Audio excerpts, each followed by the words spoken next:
Good afternoon, Major Nation. This is Miss Forte, and I have a story to read today. The name of our story is A Pig Named Perrier.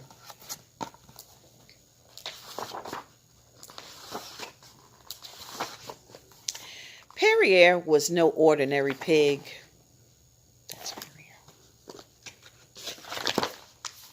He was a pedigree miniature pot-bellied pig purchased from a Beverly Hills pet store by Marbella, the rich and famous movie star. That's Marbella. Marbella carried Perrier everywhere in her designer shoulder bag. He was the toast of Hollywood parties, so bright and bubbly, chuckled his admirers, so round and cuddly, and so clean, so very clean. Oh yes, Marbella twinkled. Unlike common pigs, potbellies are immaculate. She muzzled him, leaving lipstick on his ears. Perrier loved the Hollywood life. He loved the canape at parties, except for cocktail sausages. He loved sitting in a boosted chair at fashionable restaurants. He loved being spied on by the paparazzi.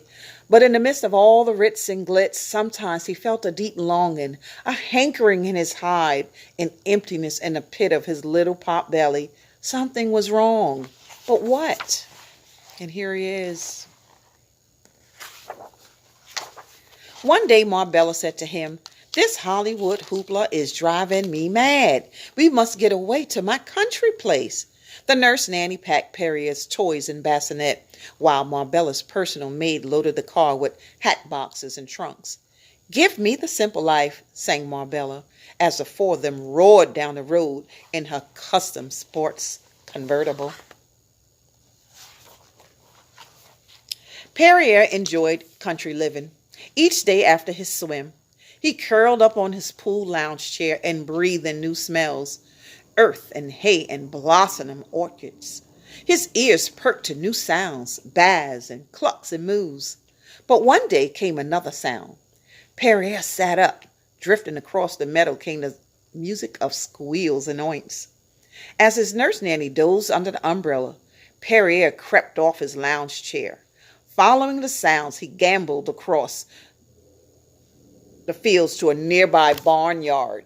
Here he is. And here he is going into the barnyard there. There he found a large sow with 6 piglets rolling and sloshing in a puddle of thick, dark goo.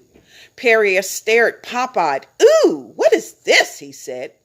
"Our new swimming pool," said the piglets. "Take a dive. The mud is fine." "Mud?" Perrier edged closer. "But it's so sloppy and slimy." "Good for what ails you," said the sow. She shook and splattered him. "Ma'am," protested Perrier. The mud made his hide tingle. So here's Perrier on the side, and there's the rest of them inside the mud. "Splat!" "Try it, you'll like it," giggled the pigs, as one of them gave him a big shove. Perrier tumbled in, sports cap, glasses, and all. Mubble bubble, such a strange, slathery sensation. He felt, that's it, sensational. His hide goose bumped and tittle lumped in delight. Along with the piglets, he ished and squished, slushed and mushed, mucked and mired, all the while humming, "Give me the simple life." He completely forgot about Marbella until the sun dropped behind the hills. When Perrier got home, he knew he was late and in trouble. But Marbella would surely forgive him when she learnt of his great discovery. He peeked in the window. Marbella was stretched out on the sofa.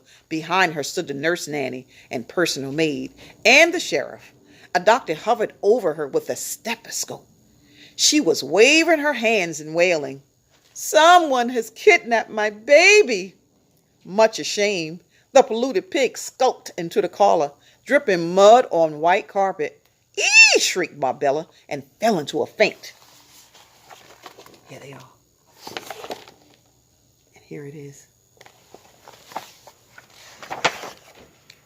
While the doctor tended to Marbella, the nurse nanny put on long rubber gloves and gave Perrier the bubble bath of his life. "My word, you're smirched," Clear through, she grumbled, nearly scrubbing off his hide. There they go. Then she wrapped him in a cashmere shawl and delivered him to his mistress, still moaning on the sofa. Marbella took the bundle in her arms. Promise me you will never run away again. Perrier hung his head. And that you will never, ever again muddy yourself like a common pig. Perrier crossed his hooves over his heart. Not long after that, Marbella put down the phone and swooped Perrier up into her arms. Baby, I'm making a new film.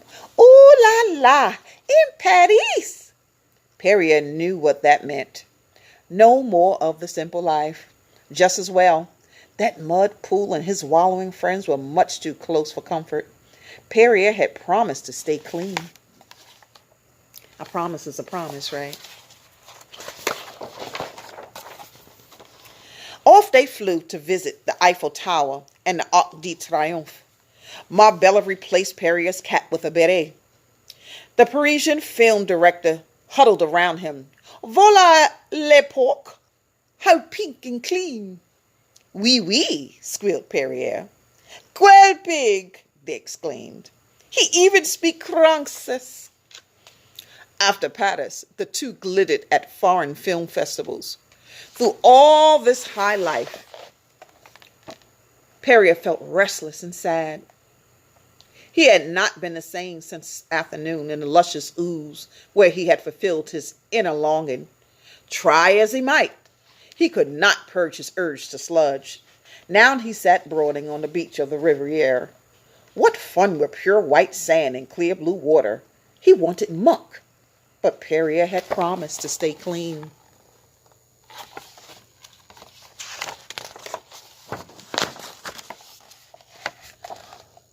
Fall came to California. When the winter rains, Perrier in his new hand-knit sweater stared out of the nursery window. Streams of water were making puddles in the garden, glistening, dark brown puddles. He could feel his hide crawl with anticipation. He turned from the window and wiped away a tear. Perrier had promised to stay clean. So here he is, looking out of the window, crying because he really wanted to be in the mud. As the days passed, Perrier grew pale and listless. Marbella took him to the veterinarian, who prescribed warm baths every night. The once plump pig began to melt away, frantic over his condition. Marbella moved Perrier's bassinet to her bedroom. That night, thunder rumbled over Beverly Hills. A bolt of lightning flashed through the garden. Perrier whimpered. Marbella jumped out of the bed, turned on a light, and leaned over the bassinet. It's okay, baby. Mummy's here. Here they are. And here he is on the side of the bassinet. Perrier opened his eyes and stared up at her in disbelief. Her face, her creamy white skin was covered with, could it be? It was. Her movie-perfect face was caked with scrumptious chocolate-covered mud. The next night, Perrier followed Marbella to her vanity table. She took off her eyelashes and washed off her makeup. Then she opened a jar and patted mud all over her face. Perrier squealed and did a jig around the room. Whatever is the matter? Asked Marbella through her mask. She took him into her arms. He nosed the mud. It rubbed off on his snout. Why, you dear little dear. You want some too. She opened the jar and spread mud over Perrier's face. His skin prickled with pleasure. He wriggled with joy. That night, despite a raging storm, Perrier enjoyed the best sleep he'd had in months.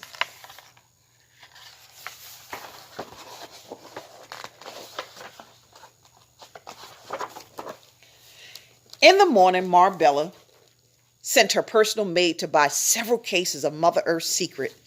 Each evening, she and Perrier shared their bedtime beauty ritual. He soon grew round and rosy again.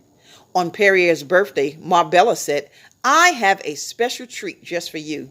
She drove him to a luxurious hot springs near Palm Desert, an exclusive celebrity hideaway. And there, the two of them sat side by side, wallowing in the mud bath from morning until night. Splat, splat. The end. Now, I have a question for you guys. This is a nice little project for you to do. You need to get some mud, and you're going to do one or two things. You're going to make a mud pie, or you're going to make a mud mass.